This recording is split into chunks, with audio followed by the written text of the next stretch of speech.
In this life, we think we know the people we marry, until the day they decide to show us who they really are. My name is Sarah, and this is the story of how my husband filed for divorce, but something the judge said changed everything. I never thought my marriage would end in a courtroom, but life has a way of teaching lessons we never ask for. It started 5 years ago. I was 29, working as a nurse, kind, hopeful, always believing in love. His name was Michael, charming, confident, the kind of man who made promises that sounded like forever. We met at a charity event. He made me laugh within 5 minutes, and from that moment I believed we were soulmates. For a while, everything felt perfect. We got married after a year, bought a little house in the suburbs, and built what looked like a happy life. But somewhere between the smiles and the silent dinners, cracks began to show. He became distant, always busy, always tired, spending more time at work than with me. I told myself it was just a phase, that marriage had ups and downs, that love would fix it, but love can't fix what one person stops nurturing. Then one morning, I came home early from a night shift and saw something that shattered me. He was in our kitchen on the phone, whispering to someone, smiling in a way I hadn't seen in years. When I asked who it was, he said, "Just a client." But my gut told me otherwise. Days later, I found a message on his phone.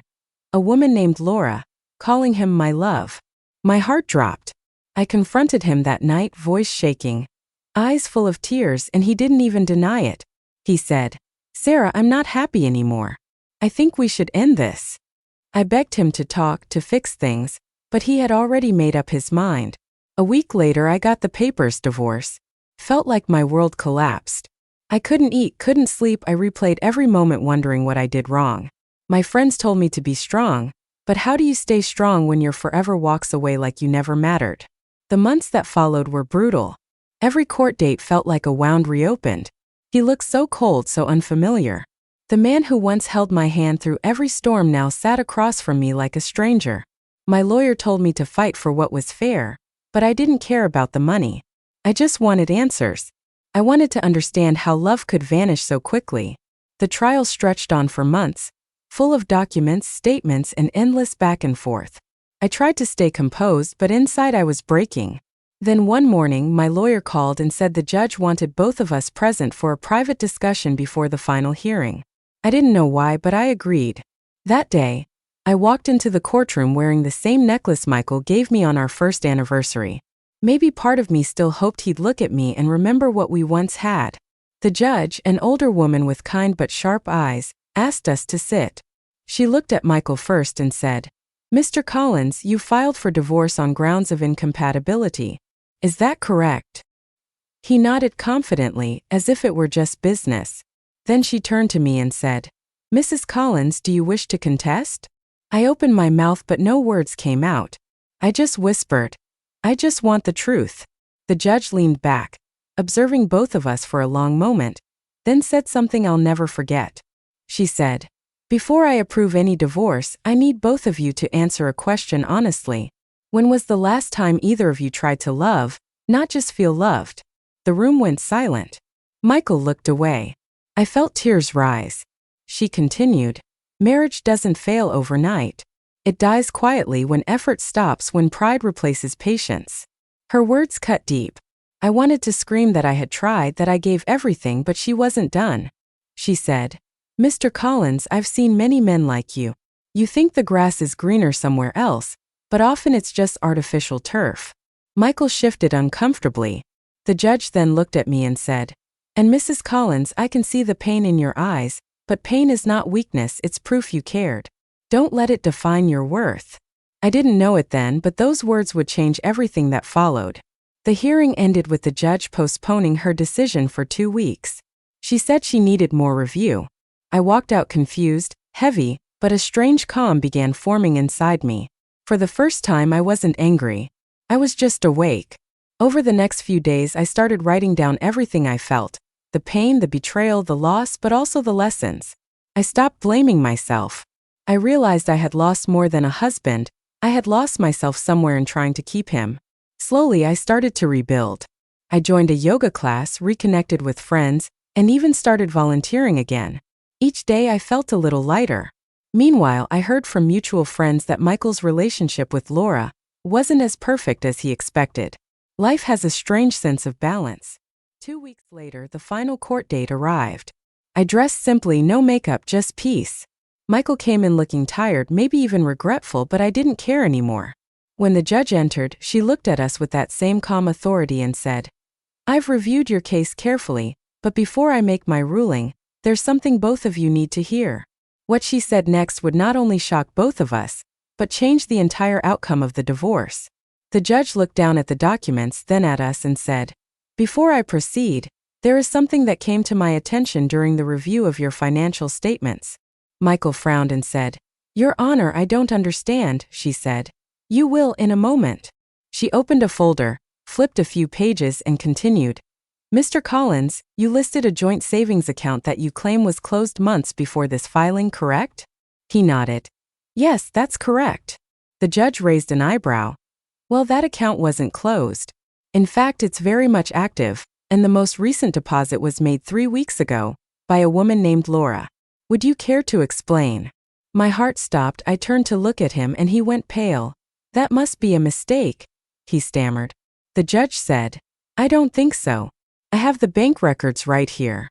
It seems the two of you have been moving money around, likely to hide assets before the divorce was finalized. That is fraud, Mr. Collins." My mouth fell open. Fraud? I had no idea any of this was happening. The courtroom fell into silence. Michael tried to speak. "Your Honor, it's not what it looks like." But the judge raised her hand and said, "Please don't insult my intelligence. You wanted a clean divorce, yet you were hiding money from the very woman who stood by you for years." She looked at me then, her expression softening. "Mrs. Collins, were you aware of any of this?" I shook my head, still speechless. "No, ma'am, I didn't even know there was still money left." She nodded. "That's what I thought." Michael looked down, defeated. The judge leaned forward and said, "Mr. Collins, when you filed for divorce, you claimed irreconcilable differences. But what I see here is a lack of integrity, not incompatibility." He didn't respond, he just sat there, hands trembling. Then she turned to me and said something I will never forget. "Mrs. Collins, sometimes the universe closes doors for your protection, not your punishment. You may think you're losing a marriage, but in truth, you're being spared from something far worse." Those words hit deep, deeper than anything I'd ever heard in that courtroom. For months I had begged for answers, closure, peace. And now, in one moment, I understood that the ending I feared was actually my deliverance. The judge wasn't done. She said, "Mr. Collins, this court will not grant this divorce until a full financial audit is completed, and depending on what we find, you may be held accountable for concealment of assets." His face turned red. He looked at me with a mix of anger and shame. I didn't look away. For the first time, I wasn't the broken one. I was calm. The hearing ended shortly after, and when I walked out, I felt something I hadn't felt in months: control. Outside the courthouse, Michael followed me. He said, "Sarah, wait, can we talk?" I turned, my voice steady. "Talk about what, Michael?" "About how you tried to cheat me even on your way out." He sighed, rubbing his face. "I didn't mean for it to get like this. I just wanted to start over." I said, "You already did with her, remember?" He looked down, defeated. "I made a mistake," I said quietly. "No, you made choices and now you live with them." He reached out, trying to touch my arm, but I stepped back. "You had a good woman, Michael. You just didn't see her because you were too busy chasing new." I turned and walked away, leaving him standing there in silence.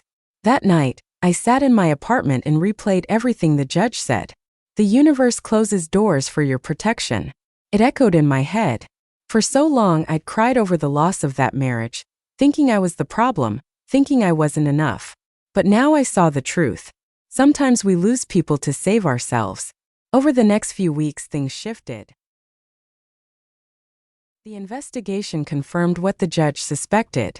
Michael had been hiding money, transferring it into accounts under Laura's name. The court froze his assets temporarily, and suddenly, the man who once looked untouchable started falling apart. My lawyer called me and said, "Sarah, you're going to be fine. The court's on your side now." But honestly, I didn't even care about the money anymore. I cared about peace. I cared about healing. Still, watching the truth come out was a strange kind of justice.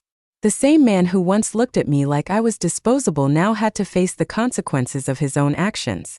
One afternoon, I got a call from an unknown number. It was Laura.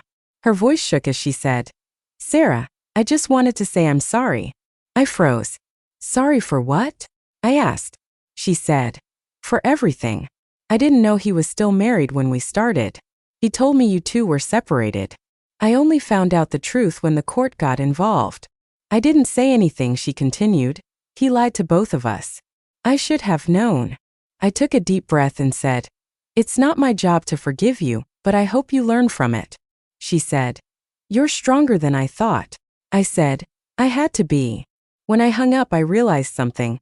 I wasn't angry anymore. The storm was finally passing. Weeks later, the final hearing came. The judge entered with her calm, commanding presence. She looked at both of us and said, "After reviewing all findings, this court rules in favor of Mrs. Collins. The divorce is granted, but with full compensation for hidden assets and restitution for deceitful conduct." I didn't even smile. I just breathed.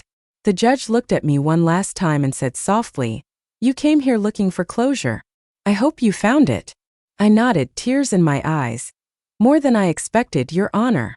As I walked out of the courtroom that day, the sun hit my face and I felt free for the first time in years.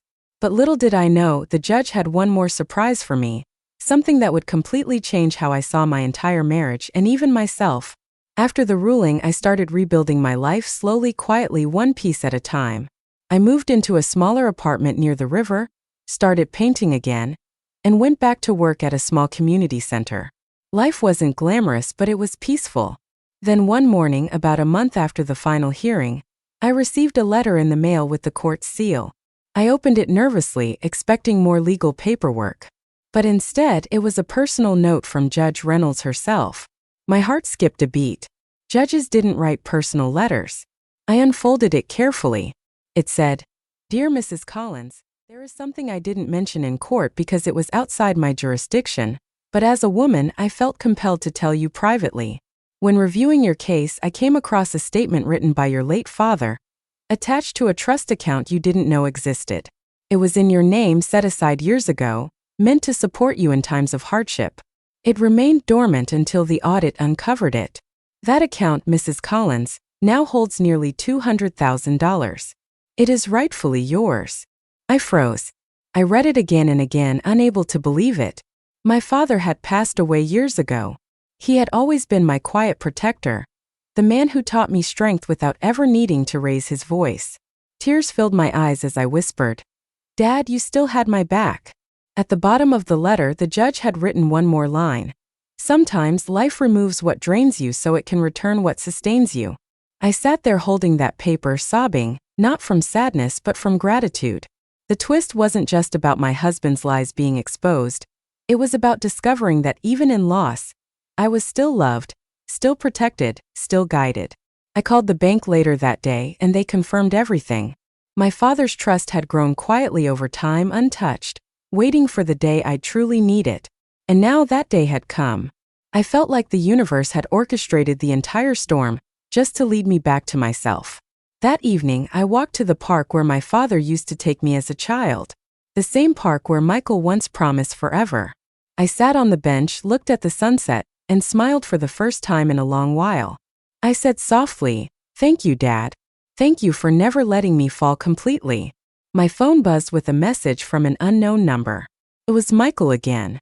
"I heard about the inheritance," he wrote. "Maybe we could talk." I stared at the screen for a long moment, then turned it off. Some doors weren't meant to be reopened. I wasn't angry anymore. I just didn't care. Peace had become more valuable than revenge. In the weeks that followed, I used a small part of the money to start something new, a program for women going through divorce and financial hardship. I called it Second Sun, because that's what it felt like, another sunrise after a long night. The first day I opened the center, I stood in front of a group of women, all different ages, all with stories of betrayal, loss, and courage. I told them, pain will visit you, but it doesn't have to live with you. You can rebuild even from ashes. They nodded, tears in their eyes. And in that moment, I understood the judge's words completely. She hadn't just given me legal justice, she had given me perspective, a reason to rise higher than the hurt. Months later, I received another small envelope from her office. Inside was a short handwritten note. "Keep shining, Sarah. You turned your pain into purpose. That's the real verdict." I smiled. Life had come full circle. My husband's betrayal, the courtroom drama, the humiliation. It all led me here to peace, purpose, and strength I never knew I had. Sometimes the greatest justice isn't what the court declares. It's who you become afterward. And that, I realized, was what truly changed everything.